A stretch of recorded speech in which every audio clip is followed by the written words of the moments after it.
다른 사람의 모든 반응을 통제하려 하고 현실을 자신의 기대에 맞추려 수백 번 처참하게 실패한 후에야 나는 냉혹한 진실 하나를 받아들였다. 당신 마음의 요새, 당신이 진정으로 소유한 유일한 평화의 장소가 매일 침략당하고 있다. 하지만 적은 외부에서 오지 않는다. 그들은 바로 당신의 허락에서 비롯된다. 당신은 당신의 요새 열쇠를 지나가는 누구에게나 넘겨주었다. 악의적인 댓글 한 줄, 무례한 이메일 한 통, 메시지 답장을 잊은 친구.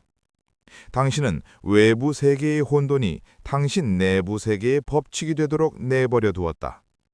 그리고 이것이 당신을 중독시키는 가장 냉혹한 진실이다. 그들이 나를 화나게 했어. 그녀가 나를 짜증나게 해. 반응하지 않을 수가 없어. 라는 당신의 변명들. 그것이 바로 당신을 교착 상태에 묶어두는 족쇄다. 당신은 감정의 희생자가 아니다. 당신은 자원봉사자다. 당신은 혼돈에 자발적으로 항복하고 있다. 하지만 바로 그 변명들이 거짓이기에 당신은 당신의 힘을 되찾을 모든 권리가 있다. 바로 지금. 당신의 암묵적인 동의 없이는 아무도 당신에게 어떤 감정도 느끼게 할 수 없으므로 힘은 온전히 당신에게 있다. 시간은 흐르고 있기에 당신이 부정적인 것에 반응하느라 낭비하는 매 순간은 당신의 미래에서 훔쳐온 1초다. 이제 외부 자극의 노예가 되는 것을 멈추고 당신 내면의 평화를 설계하는 건축가가 될 시간이다. 우리는 세상을 통제하기 위해서가 아니라 세상에 반응하는 당신의 방식을 통제하기 위해 스토아 철학과 현대 심리학의 렌즈를 기반으로 한 15가지 강력한 사고의 전환을 해보할 것이다. 이것은 당신 마음의 주권을 되찾기 위한 전쟁이다. 감정적 주권을 되찾기 위한 15가지 교훈. 1. 당신의 분노는 당신 스스로 만든 함정이다. 당신은 위험한 환상 속에 살고 있다. 당신은 당신의 분노가 타인의 행동에 대한 정당한 반응이라고 믿는다. 내 상사는 정말 비합리적이야. 내 친구는 정말 생각이 없어. 당신이 틀렸다. 대부분의 경우 당신의 분노는 그들의 행동의 결과가 아니다. 그것은 당신의 기대가 현실과 불일치한 결과다. 문제는 사건에 있지 않다. 문제는 그 사건에 대해 당신이 스스로에게 들려주는 이야기에 있다. 당신은 다른 사람들이 어떻게 행동해야 하는지에 대한 상세한 각본을 작성했고 그들이 필연적으로 그 각본에서 벗어났을 때 당신은 배신감을 느낀다. 분노는 바로 당신의 환상과 진실 사이의 격차다. 미국 직장인의 79%가 직무 관련 스트레스를 보고하고 미국 기업들은 스트레스로 인해 연간 최대 3천억 달러의 손실을 보는 이 업무 환경에서 이러한 소진의 대부분은 일 자체에서 오는 것이 아니라 깨어진 기대와 불필요한 감정적 충돌에서 온다. 위대한 심리학자 칼 융은 말했다. 우리를 짜증나게 하는 타인에 대한 모든 것은 우리 자신에 대한 이해로 이어질 수 있다. 당신의 분노는 무기가 아니라 거울이다. 그것은 당신이 정확히 어디에서 미성숙한지, 어디에서 여전히 세상이 당신의 규칙을 따라야 한다고 요구하며 연약하게 구는지 보여준다. 스토아주의자의 해결책은 그 각본을 포기하라. 스스로에게 물어보라. 나의 어떤 암묵적인 기대가 방금 깨졌는가? 그리고 나는 왜 애초에 통제할 수도 없는 것에 내 평화의 통제권을 넘겨주었는가? 당신이 현실이 달라야 한다고 요구하는 것을 멈출 때 분노는 그 연료를 잃는다. 2. 침묵은 항복이 아니라 방패다. 현대세계는 소음을 찬양한다. 가장 큰 소리로 말하는 사람, 가장 빨리 반박하는 사람, 가장 날카로운 응수를 하는 사람이 종종 승자로 간주된다. 우리는 침묵이 약함이며 모욕에 즉시 응수하지 않으면 다른 사람들이 당신을 쥐밟도록 내버려 두는 것이라고 세뇌당했다. 이것은 거짓이다. 그 뜨거운 순간 당신의 본능은 소리친다. 맞서 싸워. 네 자아를 지켜. 하지만 솔직해져 보자. 당신이 침묵을 지켜서 후회한 횟수보다 분노 속에서 내뱉은 말들 때문에 후회한 횟수가 얼마나 더 많은가? 격분 속에서 보낸 메시지 하나가 수년간의 관계를 파괴할 수 있다. 악의적인 한마디는 결코 주워 담을 수 없다. 스토아 철학자 세네카는 경고했다. 분노는 통제되지 않으면 종종 그것을 유발한 최초의 상처보다 우리에게 더 많은 상처를 준다. 당신이 즉각적으로 반응할 때 당신은 이성으로 반응하는 것이 아니다. 당신은 상처로부터, 손상된 자아로부터 반응하는 것이다. 침묵은 수동성이 아니다. 그것은 최고의 자제력이다. 그것은 당신이 자극과 반응 사이에 완충지대를 만드는 순간이다. 그 완충지대 안에서 당신은 혼돈으로부터 자신을 분리한다. 당신은 스스로에게 선택할 시간을 준다. 이것이 내 에너지를 쓸 만한 가치가 있는가? 플라톤은 가르쳤다. 현명한 사람은 할 말이 있어서 말하고 어리석은 사람은 무언가를 말해야 하기 때문에 말한다. 어리석은 자가 되지 마라. 다음번에 누군가 당신을 무의미한 싸움으로 끌어들이려 할 때 멈춰라. 숨을 쉬어라. 당신의 침묵을 뚫을 수 없는 방패로 사용하라. 당신은 모든 작은 전투에 참여하지 않는 것이야말로 가장 큰 전쟁, 즉 당신 자신의 평화를 지키는 전쟁에서 승리하는 방법임을 깨닫게 될 것이다. 3. 웃음은 부조리를 무장해제시키는 무기다. 삶은 본래 부조리하다. 일은 틀어질 것이다. 사람들은 이해할 수 없게 행동할 것이다. 당신이 가장 바쁠 때 교통체증에 갇힐 것이다. 중요한 마감 직전에 컴퓨터가 고장날 것이다. 당신에게는 두 가지 선택지가 있다. 이를 갈고 핸들을 내리치며 좌절감이 당신을 안에서부터 갉아먹도록 내버려 두거나 혹은 이 모든 것의 터무니없음에 웃어넘기는 것이다.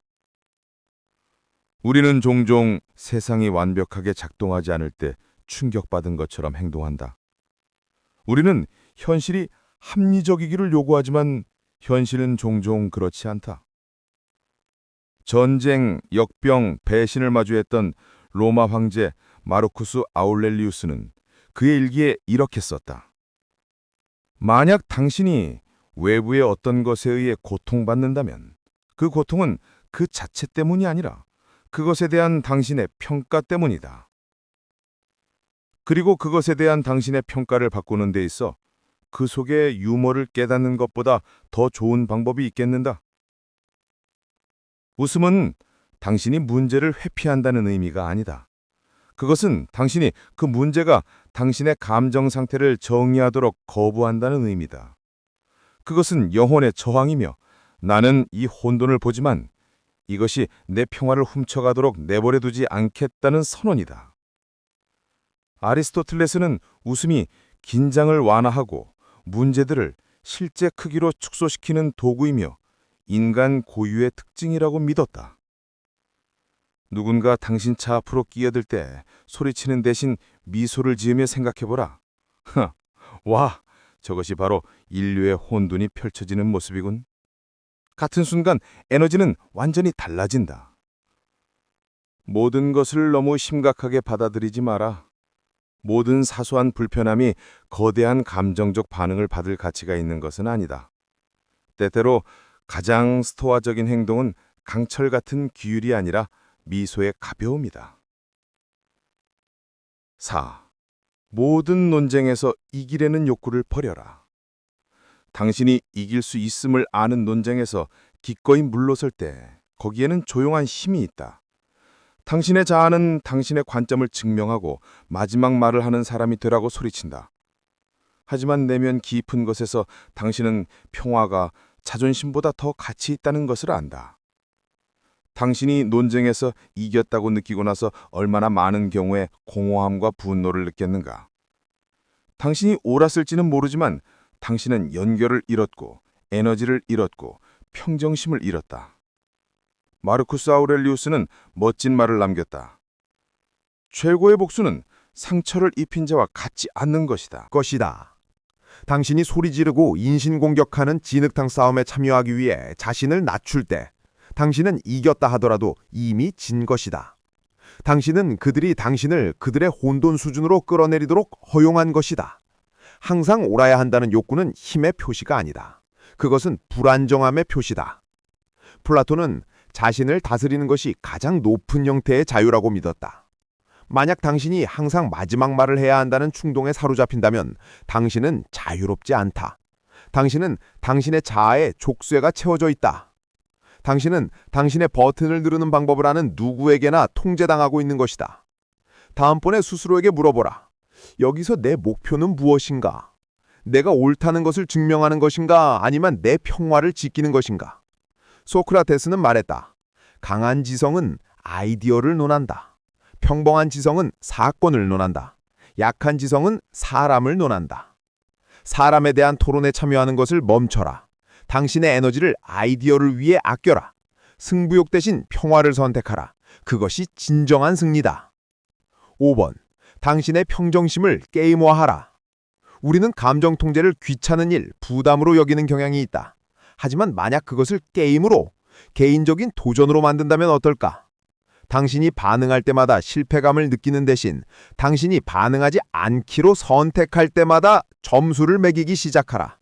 진지하게 그것을 추적하라. 누군가 회의 중에 당신의 말을 끊는다. 당신의 본능은 분노하는 것이다. 대신 당신은 숨을 들이쉬고 잠시 멈추고 그들이 말을 끝내도록 둔다. 쾅! 저제력 10점. 운전자가 당신 차 앞으로 끼어든다. 아드레날린이 솟구치는 것을 느낀다. 당신은 숨을 내쉬고 그냥 보내주기로 선택한다. 20점. 소셜미디어에 도발적인 대풀이 달린다. 당신은 날카로운 답변을 입력하는데 그리고 그것을 지우고 알림을 끈다. 50점. 엄청난 승리다. 당신이 이것을 게임으로 만들 때 마법 같은 일이 벌어진다. 당신은 훈련할 기회를 기대하기 시작한다. 당신이 실제로 얼마나 많은 것을 통제할 수 있는지 깨닫기 시작한다. 아리스토텔레스는 분명한 말을 남겼다. 그것을 할 수 있는 힘은 그것을 하지 않을 수 있는 힘에 있다. 당신은 언제나 소리 지르고 반격하고 분노할 수 있는 능력이 있다.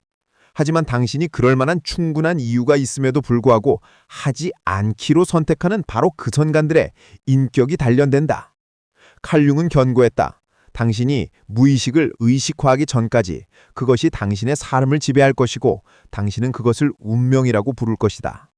당신이 맹목적으로 반응할 때마다 당신은 무의식 표준어, 표준어. 다름, 연륜 있는 중년 남성 화자의 강연자 연설가 스타일로 아래 텍스트를 읽어주세요. 답장하지 않는 친구는 아마도 가족의 위기를 처리하고 있을 것이다. 카페에서 당신에게 무례하게 굴었던 낯선 사람은 방금 직장을 잃었을지도 모른다. 우리는 스스로를 우주의 중심에 두는 경향이 있으며 다른 사람의 모든 행동을 우리에 대한 직접적인 반응으로 해석한다. 우리의 마음은 즉시 자책으로 뛰어든다. 내가 뭘 잘못 말했나? 그들이 나에게 화가 났나? 마르쿠스 아우렐리우스는 매일 아침 이렇게 쓰면서 스스로를 준비시켰다. 오늘 아침에 일어날 때 스스로에게 말하라.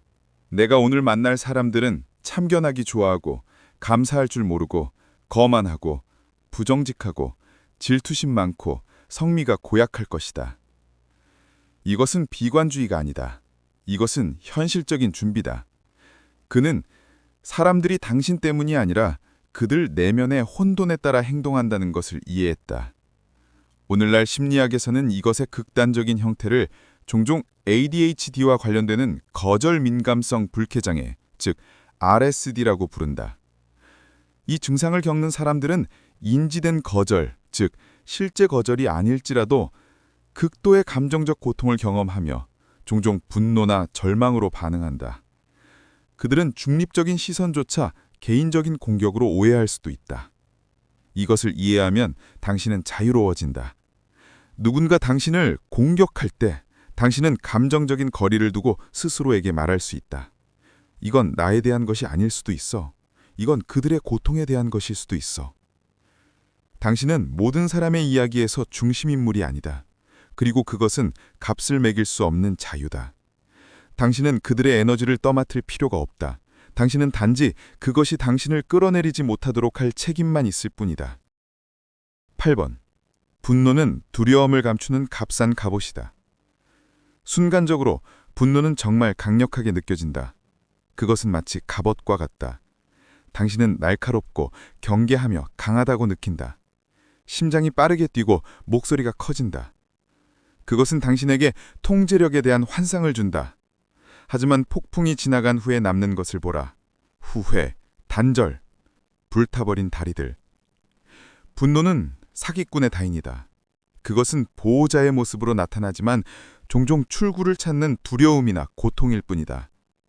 그것은 당신에게 폭발하는 것이 당신의 말을 듣게 하는 유일한 방법이라고 말하지만 실제로는 존경을 잃는 가장 빠른 길이다. 의사결정에 관한 연구들은 이것을 명확하게 보여준다. 감정 상태는 우리의 선택에 큰 영향을 미친다. 구체적으로 연구들은 분노가 사람들로 하여금 더 큰 위험을 감수하게 하고 부정확한 결정을 내리게 한다는 것을 보여준다. 당신이 화가 났을 때 당신은 강한 것이 아니다. 당신은 덜 정확하고 더 무모한 것이다.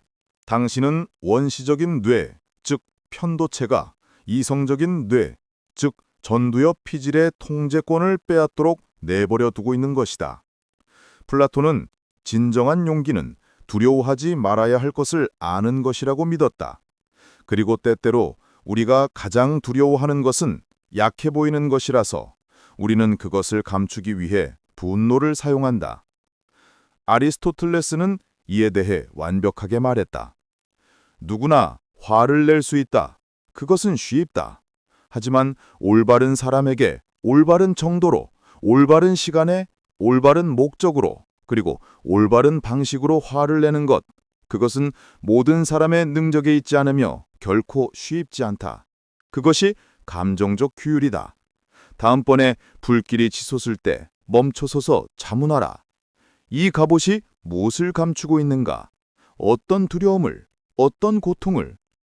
그 에너지를 공격하는 데 쓰지 말고 경계선을 명확히 하는 데 사용하라. 9. 과거에 매달림으로써 당신은 스스로 독을 마시고 있다. 원한, 분노를 붙들고 있는 것은 당신이 스스로 독을 마시면서 상대방이 죽기를 바라는 것과 같다. 당신에게 상처를 준 사람은 아마도 자신의 삶을 잘 살고 있을 것이며 그들이 여전히 당신 마음속에 귀중한 공간을 차지하고 있다는 사실을조차 전혀 모르고 있을 것이다. 반면에 당신은 여기서 그 기억의 테이프를 계속 되감게 하면서 그 고통을 몇 번이고 다시 느끼고 있다. 생리학적으로 이것은 당신을 파괴하고 있다. 과학적 연구에 따르면 원만과 증오를 붙들고 있으면 당신의 몸은 만성 스트레스 상태에 빠진다. 그것은 코르티솔 수치를 급등시켜 염증을 유발하고 면역 체계를 약화시키며 심혈관 질환이나 소화기 문제와 같은 심각한 건강 문제의 원인이 된다. 당신의 뇌는 생생한 기억과 실제 경험을 구분하지 않는다. 당신이 그 상처를 되감기 할 때마다 당신의 몸은 그것이 바로 지금 일어나고 있는 것처럼 반응한다. 마르쿠스 아우렐리우스는 최고의 복수는 당신의 적과 같아지지 않는 것이라고 썼다. 다른 사람의 잔인함이 당신을 쓰라림의 포로로 만들도록 내버려 두지 마라. 갈융은 말했다. 나는 나에게 일어난 일이 아니다. 나는 내가 되기로 선택한 것이다. 용서는 당신이 다른 사람에게 주는 선물이 아니다. 그것은 당신이 당신 자신을 위해 행하는 해방의 행위다. 그것은 당신이 한 일이 괜찮다는 의미가 아니다.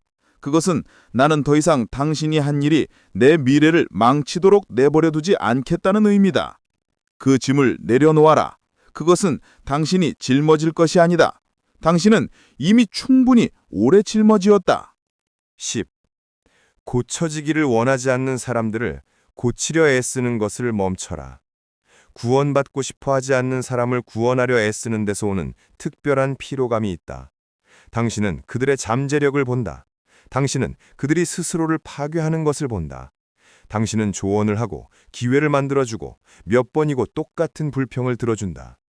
당신은 해결사가 된다. 하지만 이제 당신의 평화는 그들의 진전에 묶여버렸다. 그들이 괜찮으면 당신도 괜찮다. 그들이 비틀거리면 당신도 함께 무너진다. 이것은 불균형한 관계 패턴인 상호의존, 코디펜던시의 한 형태다. 당신은 그들을 지지하는 것이 아니다. 당신은 그들을 결과로부터 보호함으로써 그들의 자기 파괴적 행동을 조장하고 있다. 그 대가로 해결사 역할은 당신에게 목적의식을 주지만 그것은 다른 사람의 불안정한 기반 위에 세워진 목적의식이다. 에픽테토스는 분명히 말했다. 당신은 다른 사람의 선택을 통제할 수 없다. 당신은 사랑, 지지, 그리고 조언을 줄 수 있지만 그들을 대신해 그들의 삶을 살아줄 수는 없다. 당신은 그들 자신보다 더 그들을 위한 변화를 원할 수 없다. 탈융은 심오한 조언을 한다. 자신의 어두움을 아는 것이 타인의 어두움을 다루는 가장 좋은 방법이다. 외부 세계를 고치려 애쓰는 대신 내부로 향하라. 당신은 왜 그렇게 다른 사람을 고쳐야 한다는 강한 욕구를 느끼는가? 그것이 당신 안에 어떤 공백을 채우고 있는가? 소크라테스는 진정한 지혜는 우리가 실제로 얼마나 모르는지를 아는 데 있다고 믿었다. 그리고 그것은 당신이 다른 사람의 여정에 무엇이 최선인지 모른다는 것을 포함한다. 물러서라. 통제가 아닌 지지를 제공하라. 당신의 에너지를 보호하라. 당신은 빈 컵으로는 물을 따를 수 없다. 11. 당신이 스스로에게 들려주는 이야기를 점검하라. ACD 방법.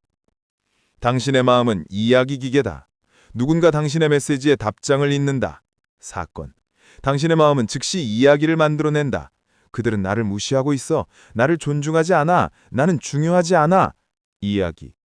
당신은 분노와 상처를 느낀다. 감정. 문제는 대부분의 경우에 우리가 사건에 반응하는 것이 아니라 우리가 스스로 만들어낸 이야기에 반응한다는 것이다. 스토아 철학은 현대의 인지행동치료의 선구이며 이는 가장 효과적인 심리치료 형태 중 하나가 대규모 메타 분석에 따르면 CBT는 불안장애 및 우울증 치료에 중간 이상의 효과가 있으며 장기적으로는 종종 약물보다도 효과적이다. 그 핵심은 뭔가? 생각, 감정, 행동 사이의 관계를 바꾸는 것이다. 마르쿠스 아우렐리우스는 말했다. 아우렐리우스는 이렇게 쓰면서 이것을 스스로 실천했다. 종종 당신은 이것을 무언가로 만들 필요가 없다. 그것이 당신을 괴롭힐 필요는 없다. ACD 방법을 적용해보라. 인식, 통제, 방향 설정. 인식. 당신의 몸이 긴장하기 시작하는 순간을 포착하라. 부정적인 이야기가 형성되기 시작하는 것을 알아차려라. 통제. 멈춰라. 숨을 쉬어라. 완충지대를 만들어라. 당신의 마음이 제시하는 첫 번째 이야기를 즉시 믿지 마라. 방향 설정. 그 이야기에 도전하라. 다른 설명은 없을까? 예를 들어 그냥 바쁜 걸 수도 있어. 이 이야기가 나에게 도움이 되는가? 대답은 거의 항상 아니오다. 당신은 첫 번째 사건을 통제할 수 없지만 그것에 대해 들려주기로 선택하는 이야기는 100% 통제할 수 있다. 각본을 다시 써라. 12. 논쟁의 목표는 승리가 아니라 연결이다. 우리 대부분은 총알이 장건된 채로 논쟁에 뛰어든다. 우리는 이해하기 위해 듣지 않는다. 우리는 상대방 주장의 허점을 찾기 위해 듣는다. 상대방이 아직 말을 하고 있는 동안에 우리는 우리의 반박을 준비하고 있다. 이것은 소통이 아니다. 이것은 전투다. 그리고 전투에서는 양측 모두가 패배한다. 당신의 자아는 이길지 몰라도 당신의 관계는 손상된다. 에픽테토스는 우리에게 상기시켰다. 우리가 말하는 것보다 2배 더 많이 들을 수 있도록 우리는 2개의 귀와 하나의 입을 가지고 있다. 긴장의 순간에 당신이 할 수 있는 가장 급진적인 일은 진정으로 듣는 것이다. 이것을 시도해보라. 반박하는 대신 당신의 목소리의 톤을 낮춰라. 차분한 목소리는 당신뿐만 아니라 상대방에게도 즉각적인 신경계 진정 효과를 준다. 그것은 나는 공격하러 온 것이 아니라 대화하러 왔다는 신호를 보낸다. 그런 다음 더 나은 질문을 하라. 어떻게 그렇게 생각할 수 있죠? 대신 무엇이 당신을 그렇게 느끼게 만들었나요? 또는 당신의 관점을 더 잘 이해할 수 있도록 도와주세요 라고 말해보라. 아리스토텔레스는 진정한 지혜는 언제 말하고 언제 침묵해야 하는지를 아는 데 있다고 믿었다. 논쟁에서 그 지혜는 멈추고 이해할 수 있도록 도와주세요 라고 말할 수 있는 능력으로 나타난다. 다른 모든 사람이 소리칠 때 가장 침착한 사람이 기준점이 된다. 그들은 자신을 통제할 뿐만 아니라 그 방 전체를 통제한다. 상대를 꺾는 것이 아니라 연결되는 것을 목표로 하라. 13. 당신의 몸은 조기 경보 시스템이다. 그것에 귀 기울여라. 감정의 폭풍은 갑자기 나타나지 않는다. 그것은 오래전부터 경고 신호를 보냈지만 당신이 그것을 무시했을 뿐이다. 당신의 몸은 당신의 마음보다 먼저 안다. 당신이 앉아서 일하고 있는데 턱을 꽉 깨물고 있는 자신을 발견한다. 어깨가 귀까지 움츠러들어 있다. 가슴이 답답하다. 호흡이 얕다. 이것들은 무작위적인 감각이 아니다. 칼 융은 몸은 무의식의 현현이다 라고 말했다. 그것들은 메시지다. 그것은 표면 아래에 쌓이고 있는 스트레스, 좌절감, 두려움이다. 하지만 우리는 무엇을 하는가? 우리는 그것을 무시한다. 우리는 커피를 더 마시고 휴대전화를 스크롤하고 스스로를 바쁘게 만들다가 쾅! 마지막 사소한 일, 오타가 난 이메일, 멍청한 질문을 하는 사람, 이 마지막 한 방울이 되어 당신은 폭발한다. 그리고 나서 당신은 자문한다. 그게 어디서부터 온 거지? 그것은 당신이 당신 몸의 신호를 몇 시간 동안 무시한 데서 왔다. 소크라테스는 가르쳤다. 변화의 비결은 새로운 것을 만드는 데 집중하는 것이다. 새로운 습관을 만들어라. 신체 점검. 하루에 3번 멈춰서서 자문하라. 내 턱은 어디에 있지? 내 어깨는 어떤가? 내 호흡은 어떤가? 당신이 긴장을 일찍 알아차릴 때 당신은 그것이 통제권을 잡지 전에 개입할 기회를 얻는다. 당신은 일어나서 걷고 심호흡을 할 수 있다. 당신은 무의식적인 반응에서 의식적인 반응으로 이동한다. 당신의 몸은 적이 아니라 동맹이다. 그것이 당신에게 말하려는 것을 존중하라. 14. 당신의 관심은 자산이다. 그것을 파괴자들에게 넘겨주지 마라. 우리는 관심 경제 시대에 살고 있다. 그리고 현재 당신은 파산 상태다. 당신은 당신의 가장 귀중한 자산, 당신의 집중력과 정신 에너지를 가치 없는 것들에게 나눠주고 있다. 우리는 500억 4천만 명의 소셜미디어 사용자에 대해 이야기하고 있으며 이 환경은 미국 인터넷 사용자의 41%가 어떤 형태로든 온라인 괴롭힘을 경험한 곳이다. 당신은 댓글창에서 낯선 사람과 논쟁하고 있다. 당신은 심리적으로 관심을 끌거나 통제력을 행사하거나 혹은 다크 트라이어드, 즉 나르시시즘, 마키아벨리즘, 사이코패스의 특성을 가진 트롤에 집착하고 있다. 당신은 당신의 얼굴조차 모르는 사람이 당신의 하루 전체를 망칠 권한을 갖도록 내버려두고 있다. 칼 융은 경고했다. 당신이 저항하는 것은 지속된다. 당신이 트롤과 논쟁하는 데 쓰는 매 순간 그들은 자신을 통제할 뿐만 아니라 그 방 전체를 통제한다. 상대를 꺾는 것이 아니라 연결되는 것을 목표로 하라. 13. 당신의 몸은 조기경보 시스템이다. 그것에 귀 기울여라. 감정의 폭풍은 갑자기 나타나지 않는다. 그것은 오래전부터 경고 신호를 보냈지만 당신이 그것을 무시했을 뿐이다. 당신의 몸은 당신의 마음보다 먼저 안다. 당신이 앉아서 일하고 있는데 턱을 꽉 깨물고 있는 자신을 발견한다. 어깨가 귀까지 움츠러들어 있다. 가슴이 답답하다. 호흡이 얕다. 이것들은 무작위적인 감각이 아니다. 칼 융은 몸은 무의식의 현현이다라고 말했다. 그것들은 메시지다. 그것은 표면 아래에 쌓이고 있는 스트레스, 좌절감, 두려움이다. 하지만 우리는 무엇을 하는가? 우리는 그것을 무시한다. 우리는 커피를 더 마시고 휴대전화를 스크롤하고 스스로를 바쁘게 만들다가 쾅! 마지막 사소한 일, 오타가 난 이메일, 멍청한 질문을 하는 사람이 마지막 한 방울이 되어 당신은 폭발한다. 그리고 나서 당신은 자문한다. 그게 어디서부터 온 거지? 그것은 당신이 당신 몸의 신호를 몇 시간 동안 무시한 데서 왔다. 소크라테스는 가르쳤다. 변화의 비결은 새로운 것을 만드는데 집중하는 것이다. 새로운 습관을 만들어라. 신체 점검. 하루에 3번 멈춰서서 자문하라. 내 턱은 어디에 있지? 내 어깨는 어떤가? 내 호흡은 어떤가? 당신이 긴장을 일찍 알아차릴 때 당신은 그것이 통제권을 잡기 전에 개입할 기회를 얻는다. 당신은 일어나서 걷고 심호흡을 할 수 있다. 당신은 무의식적인 반응에서 의식적인 반응으로 이동한다. 당신의 몸은 적이 아니라 동맹이다. 그것이 당신에게 말하려는 것을 존중하라. 당신의 관심은 자산이다. 그것을 파괴자들에게 넘겨주지 마라.